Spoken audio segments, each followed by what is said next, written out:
হাজার হাজার বছর আগে ঋষিরা বলেছিলেন, এই একটিমাত্র শব্দের মধ্যেই লুকিয়ে আছে সমগ্র ব্রহ্মাণ্ডের রহস্য।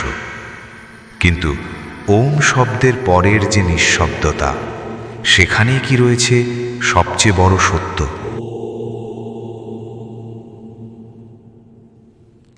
শব্দ থেমে গেছে, কিন্তু শব্দের পরে যে নিঃশব্দতা আসে, সেখানেই লুকিয়ে আছে গভীর সত্য।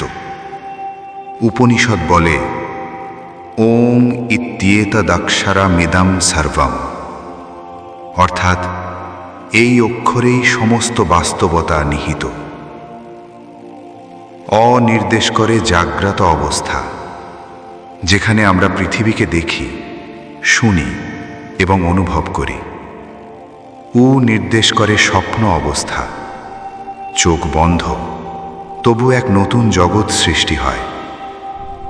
ম নির্দেশ করে সুষুপ্তি, গভীর নিদ্রা, যেখানে কিছুই অনুভূত হয় না, তবু এক গভীর শান্তি বিরাজ করে। কিন্তু একটি প্রশ্ন রয়ে যায়, এই তিন অবস্থাকে যে লক্ষ্য করছে, সে কে? তুমি জাগছ, তুমি জানো। তুমি স্বপ্ন দেখছ, তাও জানো। ঘুম থেকে উঠে বলো, আজ খুব ভালো ঘুম হয়েছে। এর অর্থ একজন সাক্ষী আছে।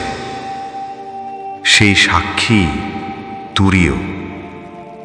তুরীয় কোনো শব্দ নয়, কোনো দৃশ্য নয়, কোনো অনুভূতিও নয়। এটি ওম এর অমাত্রা, শব্দের পরের নিঃশব্দ। এটি শান্ত, এটি শিবম, এটি অদ্বৈত। তুরীয় মানে তোমার আসল সত্তা, যে সচেতনতা দিয়ে তুমি সব কিছুকে জানছ, সেটাই তুমি। তুরীয়কে জানা মানে নতুন কিছু পাওয়া নয়, বরং যা তুমি সব সময় ছিলে, সেটাই উপলব্ধি করা। সেই উপলব্ধি শান্তি, সেই উপলব্ধি আনন্দ।